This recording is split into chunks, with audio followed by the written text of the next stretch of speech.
What's going on, guys? This is the new Equity Connections podcast. Your host, Ian Starkey. Today, I'm hanging out with my friend Brian Sigmon.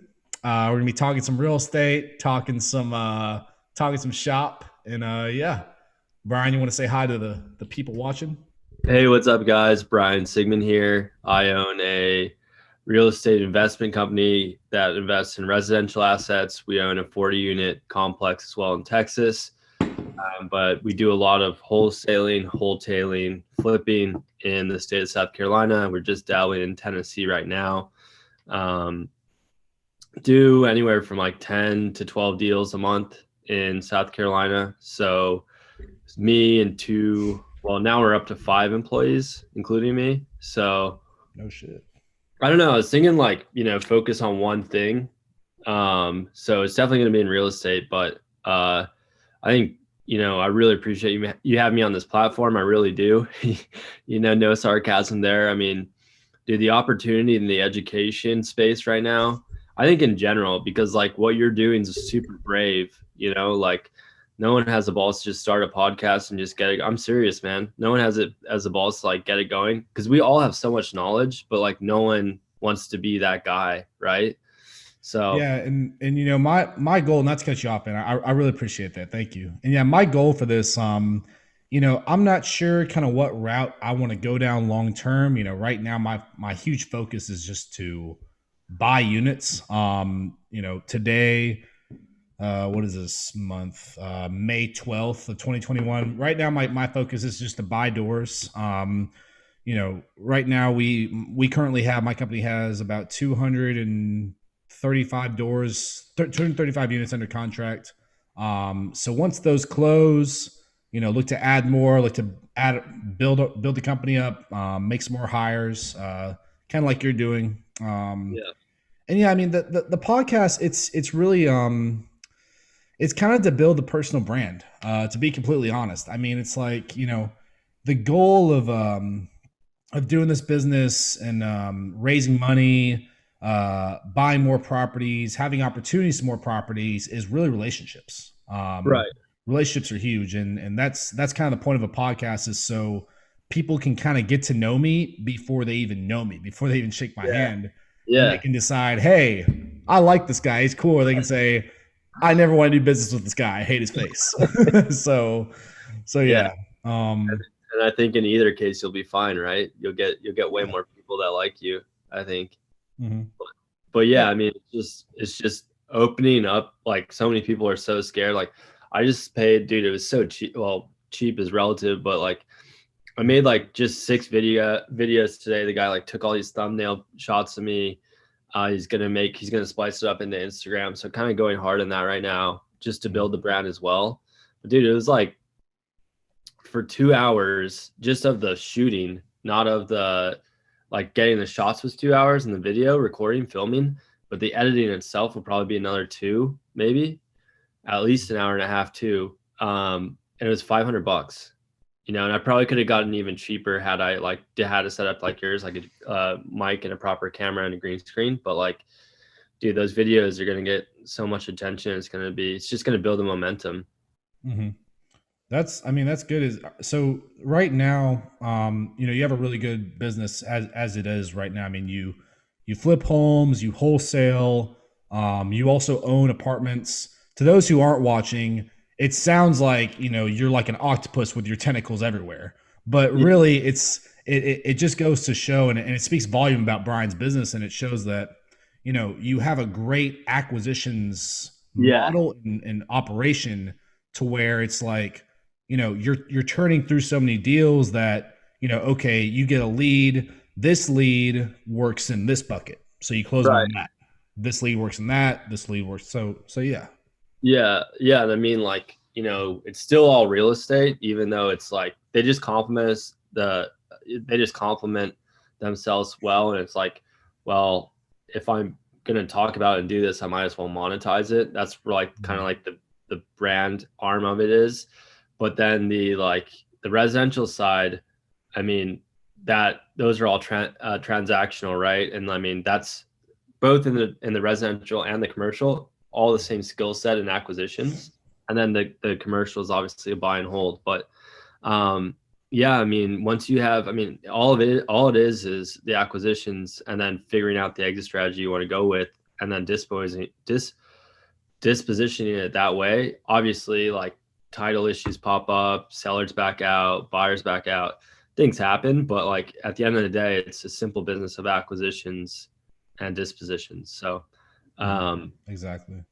it is complicated, and there's probably other businesses to scale, but that's just one that got to me. And I'm not sure if you want to go into that whole story. I mean, I wish I would have started when I was 23, 24. That would have been legit, you know? Yeah, I mean, I kind of I went on a bender, I'd say, or not a bender. I went down a rabbit hole after my professional sports dreams were kind of crushed.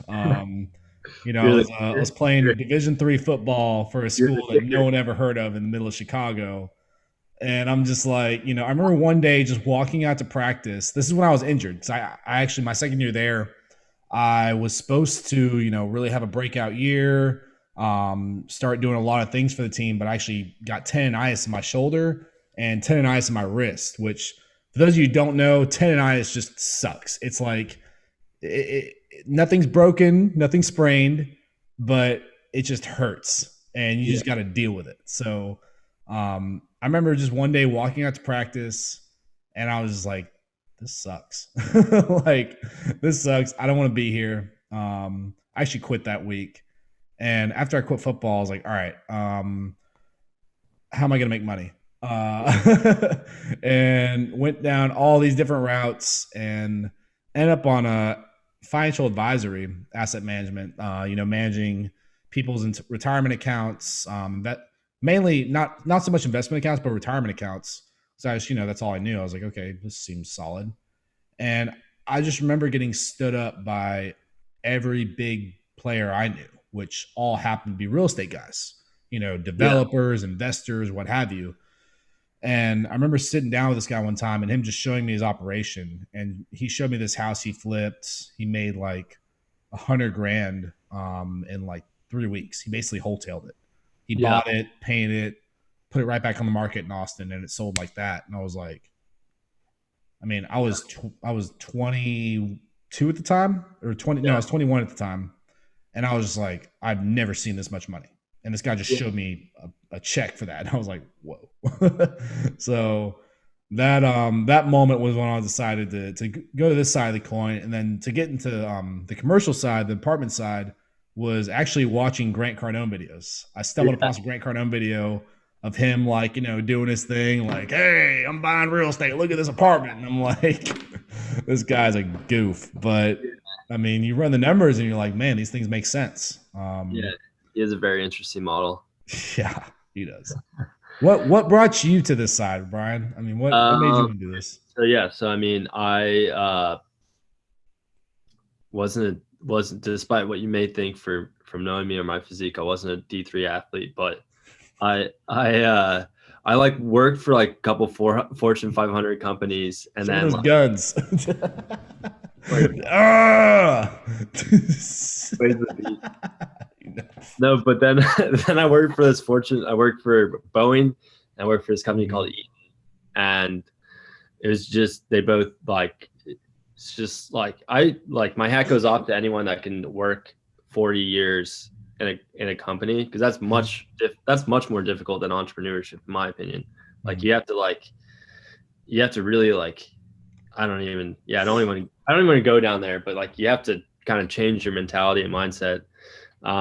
So I quit both of those, and then I started an Amazon business. This is like 2013, 2014, Mhm. before like Jeff Bezos was probably only worth like $10 billion then or something like that, you know? And then that quickly rose to maybe like, I don't know, quarter million, like 50K, 60K in profit, quarter million in revenue. I wasn't drop shipping, I was private labeling. So I'd find hot products, mimic them, put my own brand to it, and then sell it. And that lasted for 3, 4 years.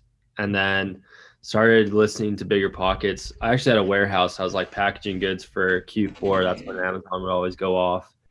And then I was listening to Bigger Pockets podcast, and I was like, oh, okay, like real estate's a thing. Like it's always like this pedestal that you put it on, right? And then Mhm. um, there's one investor, my good friend now, CC Garland, and he was like, he had been I was friends with his sister, and I was reading on the forums as well as the podcast and Bigger Pockets, and he popped up, and I was like, wow, this guy's insane. And then I was out for drinks with like a bunch of people, and I was like, yeah, I want to get into real estate. She's like, my brother does real estate. I'm like, oh, no way. And then we met up for beers, and then he was like, dude, yeah, you just send direct mail. And I was like, okay. So I did that for like probably 6 months. I got nothing. And then I started texting with short codes. Is this platform called Easy Texting, like the letter Mhm. E, the letter Z. And you could send like 15. Back then it was like, the short codes you get, like there's 6 digits instead of 10. Mhm. Like instead of like a 604 da da da da, it's like 091-101. Like there's 6 digits. So they look super spammy, but you could have sent like 15,000 in like, you didn't even have to click. You just like one go. And I would text, like I would pull a massive list of like 30,000 people and text the same list every day, like every day. And yeah, it's crazy. That was like 3 years ago, and it was just way different times. But So everyone who hates getting those spam texts, this is the guy who's texting you right here. yeah, yeah. I'm kidding. If you're in the state of South Carolina from 2018, no, I'm just kidding. But This is him. This, but, I'll give you his address at the end of the video. I'm kidding. but then but then one responded yes, or like a couple responded yes. I think I got like within like a 60-day span, I probably got 3 contracts, and I thought like I was like doing it. And then I got an 8K fee, and then I got like a 30K flip, and then I was like, okay, flipping's where it's at. And then like, dude, so many bad contractors, they just like it was bad. And then like that was basically 2018 and 2019, and then 2020, last year Nate came on board. We really started to flip wholesale market, and then this year it's just we've been off to the races with marketing and systems and other employees. So now we pretty much just wholesale. Like I think in this market, I don't know if it works in every market, but like we have relationships now with lenders where we're not bringing anything to the table. So like even in short-term lending, and like I think these lenders are in every state. You just have to show them that you're capable of performing. Mhm. But I mean, we're getting lenders to lend on us like up to point like 8.85 of LTV, like over what the as is value is. Mhm. So we're bringing no money to the table in purchase, closing, and renovations. And then our lenders are charging us only a point of origination and then 9% interest. So 10% in general. But we're Mhm. getting in and out of these things in like 45 days, 30 days. Damn. That's when we flip. That's when we flip. So, I mean, the interest on that's like, 2, 3%. And then when we, when we disposition them on a true wholesale side, not when we flip, we're Mhm. holding these things on for like less than 14 days. So it's just a point and a half really in interest. Mhm. So I mean that really cut down our time. Obviously, we don't have the relationship with lenders yet, and we don't have the extreme deposits yet, or I haven't even really had a conversation with anyone. They probably have a conversation with you when you look for like a line of credit of like 5 million or 2 million. Yeah. That's basically the next step to cut out all acquisition costs. We'll see if the market cooperates with lending, but if we can get institutional money at a line of credit so that we're just pulling from it, it's always there for us to use, and then we pull from it when we need and pay interest on that. That's like the next step. Um, but yeah, I mean, the way we're getting deals now and the way we're closing on contracts, and we have another guy coming on board Monday. I mean, I think we'll have that conversation sooner rather than later, and we just got to keep our nose down, our head down, and keep grinding. And Mhm. there's a lot of shiny objects out there with like e-commerce and all this other stuff. Mhm. Um, and just got to focus on the brand and anything real estate really. So yeah, I mean, I think the long story short of how I got into real estate is where I'm at now. But um, yeah, we're really excited with the operation we have, and I think that even in a down cycle, we'll do really well because, um, I mean, for one, the forbearance right now is insane, and No, and two, we're expecting a huge flood here soon. The eviction moratorium gets lifted on June 30th. yep, And I mean, we're right now, like I said, we have two things under contract. I'm pushing to get these things closed as soon as possible so we can, so I can really just start lining our pockets, building up our investor pool and saying, hey, get your checkbooks ready. We're about to have a lot of things hit the market. So, yeah, I and think then if and then real quick for the people who don't understand real estate much, you know, Brian's a really high level guy. Getting a having a lender lend at 85% of the ARV of a property of the after repair value. Basically, what that means is that these lenders, these bank basically think of him as the bank. His bank is looking at this property, looking at property A, and saying, okay, you're buying property A for I don't care, but property A is going to be worth $100. I'll give you $85 today to go do your thing and make it worth that. Brian yeah, could be buying property A. He could be buying this thing for $65. So he's got $65, $10 to renovate this thing. He's got extra what is that? $15 is laying around to go, go buy yeah, lunch I mean, with. we don't go over that. We don't go like over what we contracted it for, and Mhm. but we lend on reservations too. But yeah, I mean, we've walked away from money when we purchase. We've walked away with money from a closing when we purchased as well. Yeah. But yeah, I mean, it's like it's pretty cool, and like Mhm.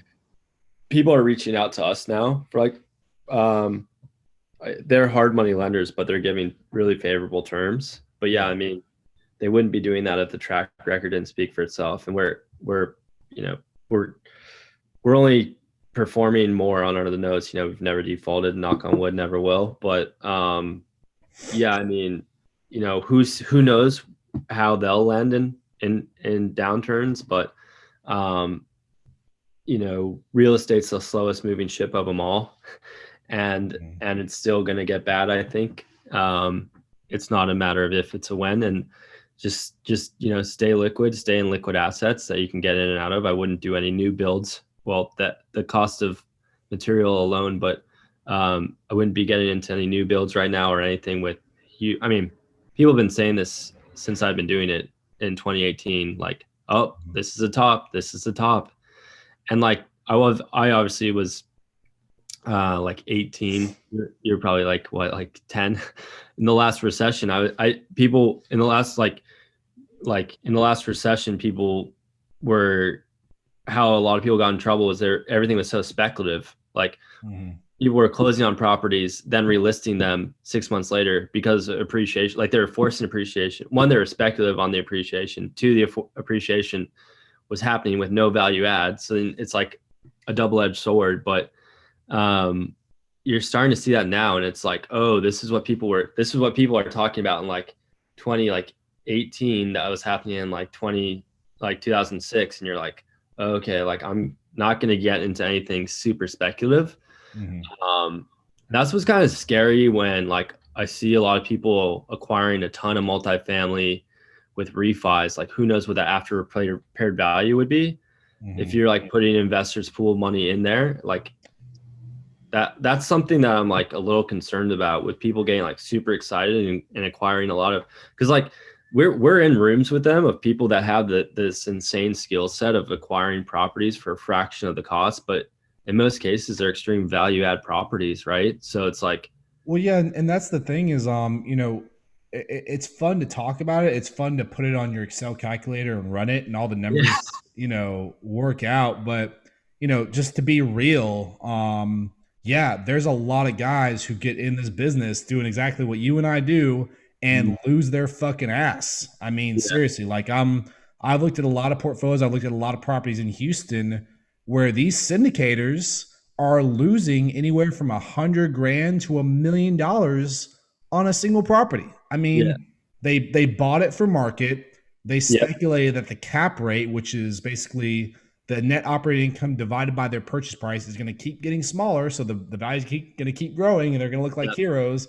No, they end up losing their ass. Their investors Yep. hate them, Yep. and they have to basically come back with their tail between their legs and take it back to the market after 2 years. I mean, Well, it's that's the thing too. It's like Mhm. the demand's so high that the only thing you can buy from a discount is C class properties. No one's getting a Yeah. discount on B and A class properties. Those owners and investors know what they have. Like you're not getting wholesale prices on A and B class properties. Like No. so that strategy of like buy, rent, renovate, rent, refinance on multifamily, it's like you can only do that in C class properties because the demand for A and B is so high. And it's like, guys, let's not get overzealous here. And Mhm. like, because like everyone, like it's a very similar skill set to raise money and acquire property. Like you just at the end of the day, a good deal sells itself. But like, you know, I'm like, I don't know. It's just I have never been in a market like this, and I just got into commercial, so I don't know. It's just something where you're like, oh, I'll get like, because I've done the calculator game too, right? Like, Mhm. okay, if I raise rents here and then I get a cap rate here, and then they're gonna pay me out, they're gonna get a valuation of 3.2, and then they're gonna refinance like 75% out. But like, what if that cap rate goes up zero point 0.5? What if Mhm. I can't get the NOI to there? What if, and then the counterpart is like, everyone's like, well, bro, what if it does? And I'm like, I don't know. Yeah, I mean and that really it comes down to the sponsor. I mean, it comes down to the sponsor, the investor, the Yeah. operator, whatever you want to call them. I mean, not to sell ourselves, but when we analyze stuff, I always analyze at an increasing cap rate. So basically, if I'm buying a property to 5.5 cap Yeah. today, I'm going to say, okay, 2 years from now, I'm expecting it to appraise and be able to refinance or sell at a 6 cap or Right. 5.8. It's like Right. you should never speculate that values are going to keep increasing just because they're not. I mean, it's what Yeah. we were just talking about. It's right now the date for who's watching. It's 5/12/2021.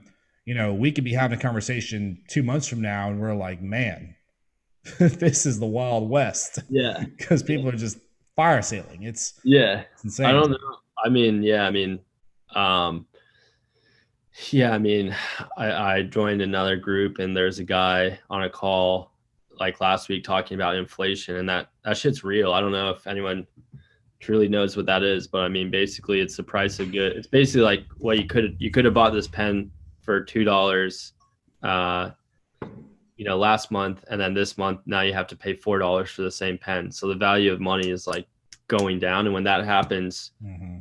it's basically like long story short is like the way you fight wars now is not by sending tanks and armies and missiles into other countries to weaken their country or weaken their economy. You weaponize the currency.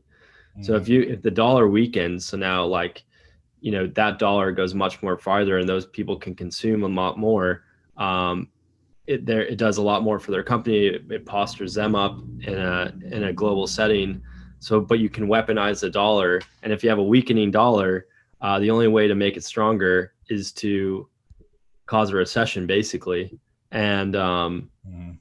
I think I think as inflation creeps up, that's what we're going to see is a weakening, or as inflation creeps up, we're going to see a weakening dollar, and then a weakening dollar is probably going to lead to a recession, or at least that's what it's done in the past. But um, anyway, Yeah, not I that's mean not we're dooming. we're definitely we're the guy we have in office, man. He's definitely trying his hardest not to have a recession, but man, I mean, Well, stimulus after stimulus, now trying to give new home buyers X amount of money, trying to extend mortgages 10 more years. I mean, it's like trying to get rid of the 1031 exchange. I mean, I'm like, brother, you are just kicking this can down the yeah, road to where it's going to explode one day. And there's going yeah. to be soda pop all over you. You're going to be like, what happened? I don't know. I like, don't think like, and I'm by the way, I'm not saying like I'm not You know saying what I don't get into. mean? I'm not saying don't get into real estate. I'm not saying don't do deals. I'm not saying don't get into commercial. I'm just Mhm. saying be cautious, and on anything that you're speculating appreciation on, I would be very cautious, and I would just focus on transactional, quick in and out, quick in and out, quick in and out. Mhm. That's been my plan for probably the last. That's been what we've done for probably the last 8 months.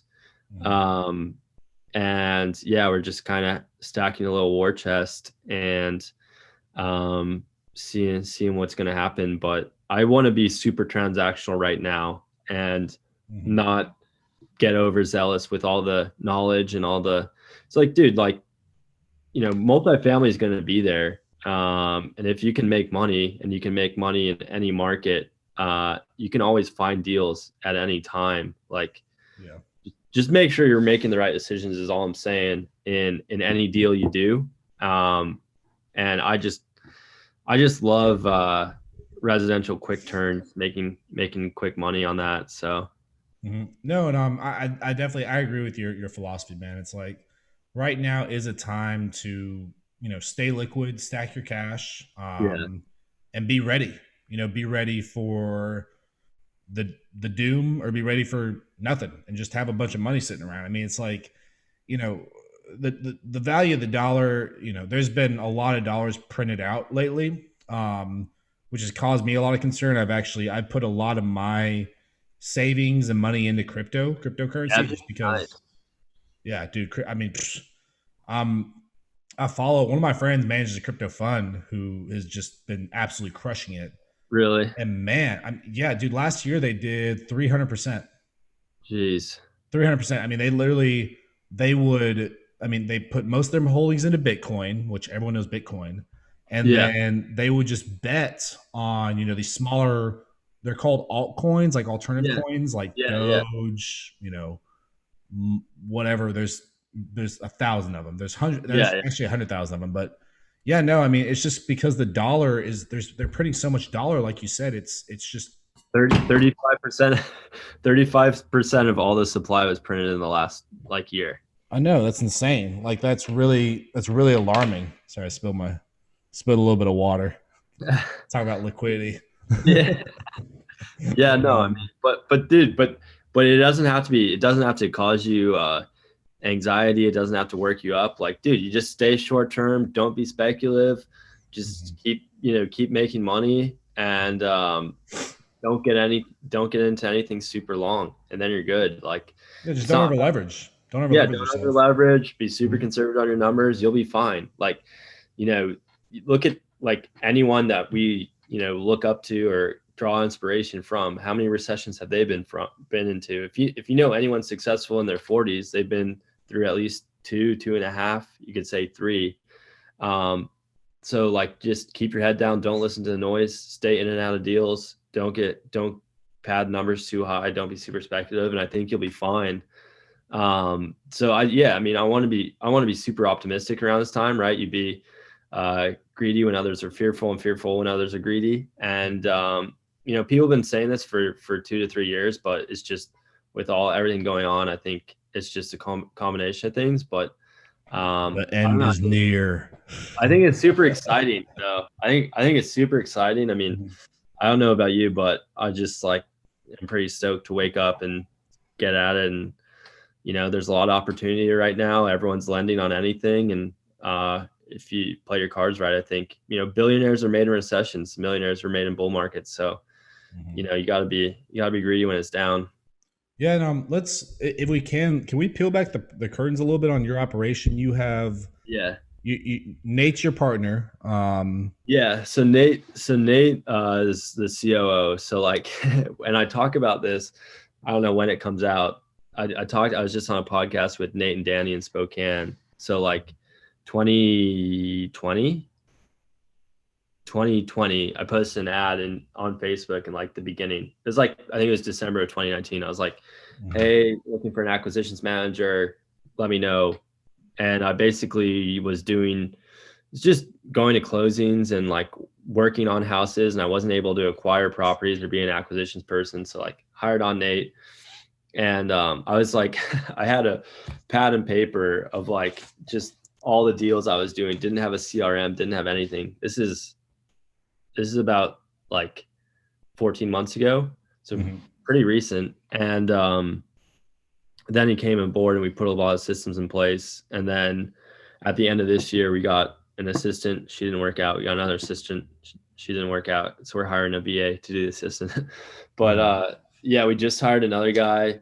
So like uh, Nate's brother, his biological brother, is like Jordan Belfort's like right hand man, or like he's a C-level associate for Jordan Belfort. What? That's awesome. Yeah. So Have y'all like met Jordan? Have y'all hung out with him? Nate might have. Let's do some quaaludes with him. Yeah, right. Yeah, get in the Lambo. But no, Dude, I want to hang out with that guy so bad. no, So we've bad. had the opportunity to. Like, Mhm. there's been times where he was like, "Hey," it was like super short notice. It was like, "Hey, do you want to get on the next flight out to Malibu to hang out with Jordan? There's a picnic or like an event going on. Would you want to do that?" And it was like it was happening. Hell yeah. Yeah, I mean, I don't know. I'm not like I don't think he's like God or anything, but Nah. he's cool. He's a cool dude. But anyway, he has a platform where he produces salespeople, or like you pay into the platform. Mm-hmm. Anyway, we had trouble. We hired two agencies to look for an acquisitions person. They couldn't. So his brother like gave us a discount on a Jordan Belfort sales guy. So we hired one of them, and he's like his first month he did 7 contracts, and then he's already done 3 on this month. I think he contracted one right before this call, and then like now like so even now, before his name is Malik, the sales guy, before he was hired, it was the same thing. Like our days just got crazier. Like we weren't calling leads. Now we have a pipeline. We have like over 1,100 leads. This guy's just dialing. It's like this guy hasn't been talked to in like late 2020. Like boom, deal. Like it's crazy. So then Damn. his success was so well. So we're hiring another one on Monday from the same system. They're both like young 20s, probably around your age, Mm-hmm. and yeah, they just want to make a lot of money and want to be on the phones constantly. And like that's basically the operation. So I mean, we start each day, Nate and I, we like go over things at 8 a.m. and then from 9:45, sales guys like to sleep in, from 9:45 to like 10:30. Nate does like role play and like talks to them about like, hey, we record all our calls. So like we go back and we give them feedback on everything that closes or didn't close. Mm-hmm. And then we meet with like cold callers that are in the Philippines, and then we pretty much just go out the day, like just Mm-hmm. wait for the bomb to go off. Like yesterday, we had a closing fall through because there's a lot behind a lot that didn't get on on the deed that the attorney missed. So that was like a 60 grand mess up. I mean, it's closing next week, but still, like you just wait for those, and that's pretty much the operation. So it's just me, Nate, 2 acquisitions guys, and yeah, we basically pull lists, call them, text them. We're doing some PPC that's kind of fizzled out. We're trying to Mm-hmm. another operator, but So are and your leads, you're then once you get a lead under contract, you're basically then either looking at it to first flip, first wholesale. What are you looking to do with it? we really only so we're in Charleston, Greenville, Spartanburg. So like Charleston's in like the southeast eastest corner of South Carolina, Mm-hmm. and then we're also in Greenville, which is like 4 hours northwest of Charleston. Okay. I've been in DC since June of last year. Like I've been virtual. I haven't been in a residential house since like a year ago. Mm-hmm. Um, so if it's in Charleston, we do have a network of contractors to go in and flip it if the numbers are good. If not, we just close on it, list it. The market's so hot it turns. Mm-hmm. We might do a little patch and paint, but we don't flip it. I mean, anything we do now is less than 20K, Mm-hmm. mostly less than 15K. That's basically anything in Charleston. Like if it needs 15 to 20K, we'll put it in. If it can sell as is, we'll do it there. So we'll list it on the market regardless. So like if it's a flip, it's a flip, but like it's really just a wholesale because we're not putting in more than 20K. And then in Greenville and Spartanburg, we're buying with a fund right now. We have a fund buying deals from us. So we'll contract a property and then we'll send it to the fund, and they'll be like, um, they'll be like, oh yeah, we can give you, say we contracted for 90. They're like, okay, we can give you 140 for it. Then we'll sell, then we'll close on it. We have to be on the title. So then we close on it, get it in our name under our LLC, and then sell it to the fund. So we know like So there's you do very like a double close? well, no, well, kind of, but they're a week apart. They're not like the Oh, same okay. day. See, Like we actually I have a title office in Houston, and this is completely legal. It's illegal in the title space now, but they still do it. Thank God. It saves us so much money. So they'll actually we'll do a double closing the same day, yeah, same room, and they'll reverse fund it. So they'll like so this is transaction A, transaction B. C funds A. Yeah, yeah, like B will like fund A. Like they'll fund Yeah, B, we'll yeah, get our check, then they'll fund A with it. It's yeah, I'm yeah, like, this is magical. yeah.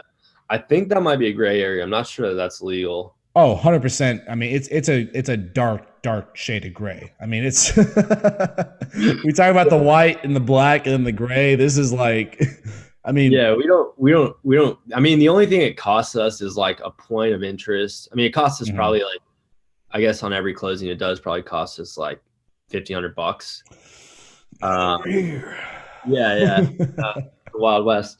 No, but I mean, but at the end of the day, like that, they're going to pay more than a retail buyer anyway, or like they're going to pay more than an investor anyway. So like we'll just eat those costs because we're making it up on the what they overpay on, you I know? mean, yeah, you sell it, you get it for 90, you sell it for 140, that's a 50 pop, minus a Yeah. couple fees, points, maybe call it what, 40, 45? Yeah, we usually add like point, like we times the purchase by like 0.04, 0.045 Okay. with that's closing costs on both ends and our origination and point. Hmm. That's conservative. It might be less than that, but it's like so 90 be like 4,500 bucks. You're all in 95 and you sell it to them for 140. So yeah, it's still like a 45 pop, but we get more like 25, 30K pops, but like, dude, they never miss a closing. They close within 14 days. So we just time it like boom, boom. So we just hold, there's no risk because we execute on the contract. We execute on the contract with the seller. Hmm. Then we get an offer from them, but we don't execute on it yet. Then we close on it, execute, and then wait a week, sell it to them. And So we and that's all with this fund, right? that's all with the buyer. Yeah, there's a Dude, couple that's out there. Yeah, that's I an can. awesome setup. Yeah, it's we learned this from people at Key West in Legacy Family, but like it over seven figures from that this year easily. Shit. So we're applying this in Nashville, Tennessee as well, or like the greater area Nashville, Hmm. and it's like Charleston's a relatively small market. I'm not discouraging anyone from investing in small markets. There's people that do 70, 80 deals a year and like population 85,000, but like um, to do the volume that we want to do, we had to go outside. But Hmm. like we're still doing a lot of business in our home market, which is Charleston. Hmm. But yeah, I mean, and honestly, like I want to grow this company to a point where it's like, okay, massive war chest, completely removed. It's actually business, not a high paying job. And then, I mean, I've been in a different state from the operation. Our whole operation is in different states actually, but Hmm. um, you know, I just want to be completely removed and be like, okay, KPI check, 1 to 2 hours. Nate's working maybe 2 to 3 hours a day, and we just got guys killing it on the phone, just positioning deals, and that's a wholesale operation. Obviously, it's still a job to everyone, and like I couldn't sell it to you for a 7 figure exit or an 8 figure exit, but Hmm. can make money off the operations and telling people about it and the brand and coaching people, mentoring people. So Hmm. um, yeah, I mean, that's the plan right now. It's just stack, stack, stack. Opportunities present themselves when you have money to play with, from what I've seen, and just take full advantage of those when they come up. And that's kind of what we're doing for the next probably 8 to 12 months. Hmm. Um, Yeah, just stack cash, man, and yeah, just look for opportunities, whether those are multifamily or other businesses. I know you and I have had a lot of conversation about that. yeah, I mean, multifamily, it's not a one size fit all for when you have money and when you want to invest. I think I think multifamily and real estate is put on such a high pedestal. Everyone's like, wow. And then Yeah. you really get in the business and you're like, all right, yes, it is glamorous, but it's not this end all be all. I mean, No. I look at multifamily deals every day, and yeah, they make these properties will make money. They'll make you passive money because you put a manager in there, you fill it up, you get a good loan, and it pays for itself.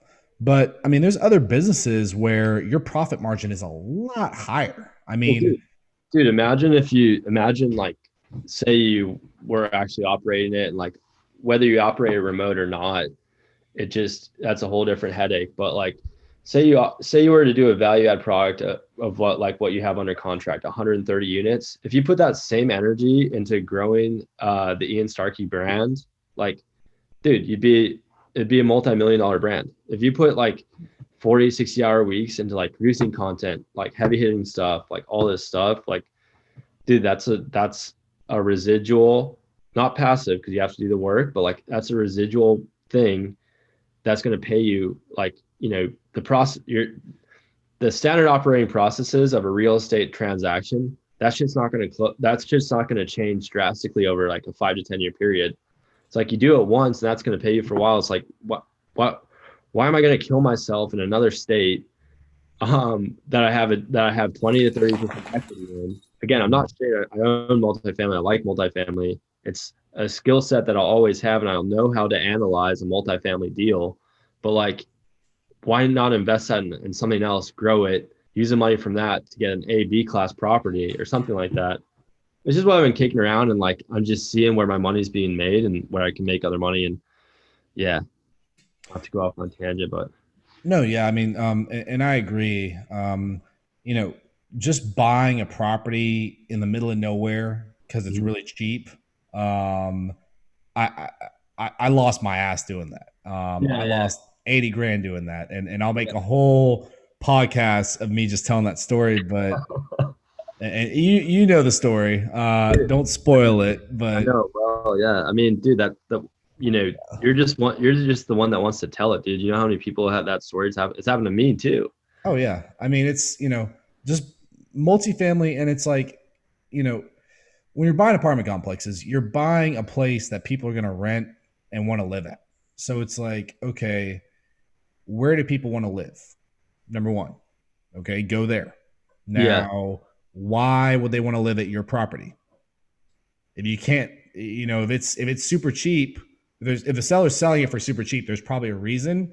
Either no yeah, one's living there, no one who's living there is paying rent, or there's something else going on. So it's like these value add, these distressed deals, yes, you can get them for a discount, but that comes with a cost. That comes with you having to go get a hammer, go swing that hammer, fix that thing up, and bust your butt doing it. yeah, For the hope that it's going to stay. You'll be able to stabilize it. You'll be able to get market rents out of it, and you'll yeah, be able to make your investors money. The goal is just to have money lined up, either my own money, investor money, or both, and go yeah, buy properties that are already producing a couple million a year. I mean, yeah. that's Then you just arbitrage the interest rate and cap rate. Like, yeah, I like that game. I like that game. But yeah. like these value adds, and like I'm going through one right now, and Mm-hmm. I checked it, out that one you're going through, man. It's a check good it looking out. property. It's good. Yeah. It's good. It's just like I can't. I want to go in there and really lay on these property managers and like the way they're turning units, and like I can't. Like, I mean, Nate did. He did a good job. He secret shopped it the other week. But like, Man, I showed up there and I act like I was an owner. I was like, guys, what's going on? Show me these units. Why I is it just taking so long?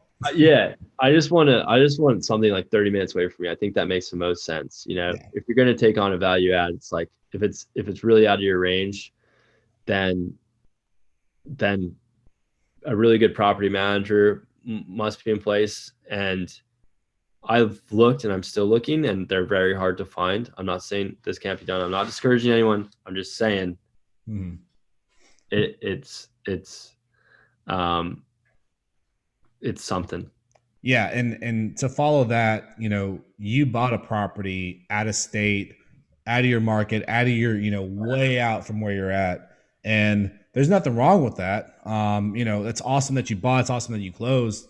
But I definitely think for someone for your first deal, Yeah. you, you definitely want it to be in your backyard. And the reason, and this is my opinion, this is my thought process, because buying something out of your market, out of your state, out of your comfort zone, it's best to do that, in my opinion, whenever you have your team, your property manager, your operations, everything in place to where you just bring the band and go on a show.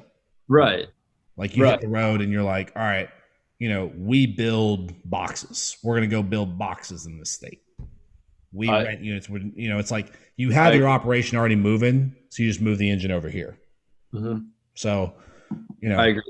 and it's tough because it's like I know I sent you a property manager today, who I know is a stud and he'll take care of you. But yeah, I mean, it's like it's tough to buy things and not be there to see exactly what's going on. I mean, Dude. I I mean, showed up and I was like, why are these vacant? I mean, you yeah. got signage, but you have no website. It's not even showing up on a map. Like, what's going on? You know? Yeah. No. Thankfully we have that stuff now, but I mean, Hmm. it's yeah, it's something. It's something. It's something that I'm glad that You're going through it, man. I mean, I'm glad that I'm going through it, and I'm glad that I only have 40 of them to go through. you yeah. know, imagine having like 400. You It know, actually might be easier to get leased up, surprisingly. well, I'm saying no, I'm saying like 400 in other multiple states, like Oh yeah. in every which way. You bought Like, this one here, that one there, this one there. Now you're like, what the dude, I see fuck? these guys acquiring properties. I'm like, you know, I know you can raise money. I know you can find these properties, and I know your skill set. But like, dude, is like you're gonna be able to stabilize, right, and hit those ARVs and those Yeah. NOIs, and like that's what makes me a little uncomfortable in C class value add assets. And I definitely think there's an operator skill set out there virtually. You know, I just don't know. I just want to stabilize this 40 unit and then still approach it, but Yeah, um, and I mean, like you said, it's skill sets. It's a skill set to raise money. It's a skill set to operate a deal. It's a skill set to asset manage, and these are all roles that our group that we're in, Legacy Family, that if we're going to do a deal, we sit down and draw it out. I mean, this RV park I'm doing right now, we're actually going to do that tomorrow. We're going to sit down and say, hey, you're doing this, I'm doing that, you're doing that. yeah, that's And if smart, you're man. not doing that, then there's a consequence, and that consequence is you lose equity, you lose money. I mean, Yeah, if you're going to own this thing and help us stable, and you better do your job. right. So Is so there yeah. is there an on-site person for that RV park? Sorry. Is there an on-site person for that RV park? I'm not sure. The owner's a baller, dude. He owns like 2,000 pads, all cash, free and clear. And I think he manages it himself from what he told us. So, we just executed today. I wired Ernest over today. Um, I think my two partners are going to fly out either later this week or next week. We'll start doing our due diligence. But yeah, I mean, there's a clubhouse. There's a clubhouse there. So that's gonna be where our guy's gonna be, our guy or gal, whoever we hire. But yeah, I don't know if there's someone there right now. They have a really low occupancy. I- Is it it's just an RV park that has hookups? Like, are there people that are there long term, or are they just passing through? No, it has hookups. It's in Freeport, Texas, Yeah, so home of a lot of oil refineries and petroleum. yeah, oil, petroleum, yeah, all that fun stuff. It's right by the coast, so we're excited because there's actually a huge job, $750 million contract that I think Dow just got. It's either Dow or Phillips, I forgot, but one of the big refineries out there just got a $750 million contract that's going to open up a lot of jobs. So That'll help they, Angleton too. huh? That'll help Angleton too. Oh hell yeah, well shit, go Angleton. 40 units. Someone fill it up. Okay. We're getting there, man. We got like 2 leases over the weekend, so we're getting there. But There we go. something it'll hit the NOI. I'm confident. It's just I remember asking the property manager, I'm like, so how long you been here? She's like, about 4 months. I'm like, and you no, have she this hasn't much been there. occupied? No, no, we no, she hasn't been there 4 months. We bought it uh in the end of December, and she got in place probably in February. She's probably been there 3 months. But yeah, I mean, What do you do all day? what do you do all day, dude? I asked that dude. Yeah, I don't want to get into it, but I asked them I had this exact conversation with them earlier today. Yeah, I mean, and not to, property managers are they're a huge part. I mean, they're more important than the owner when it comes to the deal, in my opinion. Absolutely. Depending on the owner. If the owner or the general partner is someone who's really hands on, someone who's really going above and beyond to make things happen, they're a huge asset. But I mean, property managers, dude, they make or break a deal. I mean, seriously, and it's like they're often, undervalued and underpaid for the work they do. And then sometimes they don't do anything, and you're like, these guys suck. I mean, let's That's be why I'm honest. yeah. I mean, I don't know how property management companies make money, and we've heard firsthand that they don't, or like they're not an extremely profitable business. Mhm. So finding good ones out there that are profitable is they either don't have the labor, they don't have the man hours to staff more, or like they don't want to go out to Angleton. But yeah, it's providing opportunity for us to be better. So Yeah. Yeah. And I'm kind of, once I start closing on these, I think I'll figure out. I know some high level operators that had their in house team. I know some that don't. well, I mean, Um, we could pop up there 2 times a week, you know. yeah. So it just sucks being that guy.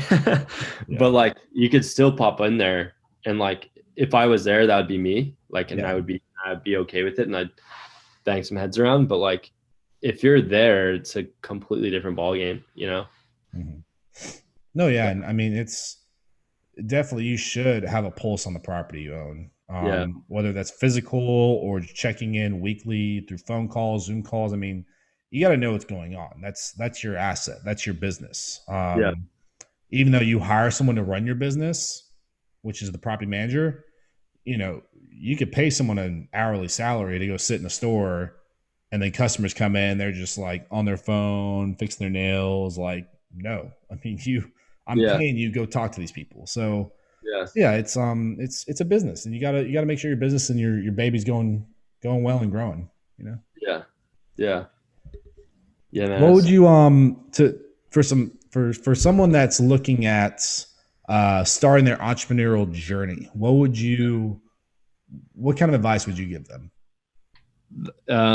Whether you're starting your entrepreneurial journey in real estate or another career path in another industry, you have to invest in yourself first. Like, I don't care. There's so much free content out there. You know, you can buy. There's people giving away books for your email address. It's called free plus shipping. I'm just learning about all this stuff growing a brand, but like, there's free information on YouTube.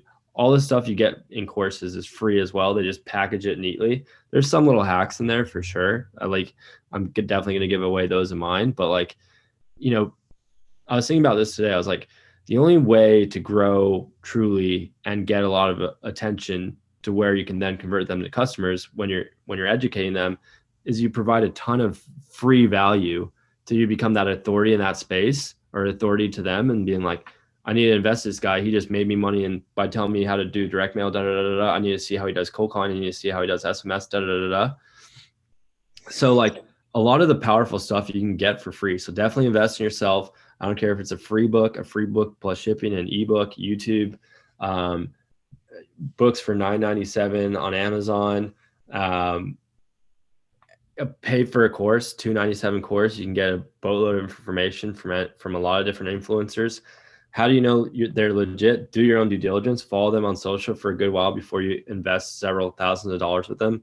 But I mean, you if you're starting your journey and you are in a rut like I was, or in a rut when you are working for a 9 to 5 and have no idea how you're going to escape it, you need to truly change who you are and how you approach things and how you think about things. So you really have to change your mindset first. Like it's Mhm. like it's You're your greatest asset. I mean, yeah, you yeah, you are the reason why you're sitting where you are today.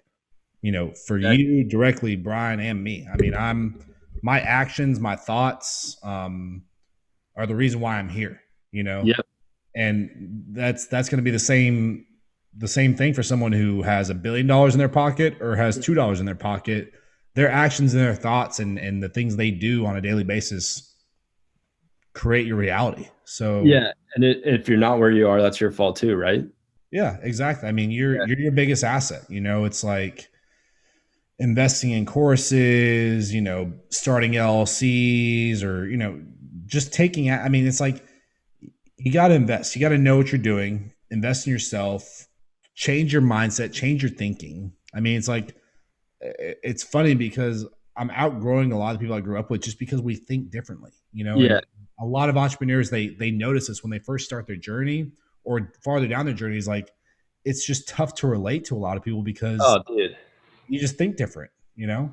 Dude, I think I still have a roommate that's designing his logo on his Vista print card. Like people just take so little action, you know, and they're just like, "Oh, I need to get the website perfect." Website, you don't even have fucking customer. You don't even have customers. Like, Mhm. you know, website cards. You have no one to give cards to. Like, get out there and call people. Like, what are you doing? Yeah, it's like you know, you got to take action and you Yeah, got to make money, you know, for to live and yeah, so I know exactly. it's crazy out there, man. There's so much. I was just talking to Gutter King. There's so much opportunity out there, and again, it's easy to get overzealous and it's easy to see shiny objects. But if you just focus and keep it going, I think that you know your listeners, anyone that's in a rut, anyone that is killing it, anyone that needs anything, if they just keep their heads down, stay cautious, stay moving. I think everyone's going to be in a good position 6, 8 months, 12 months from here.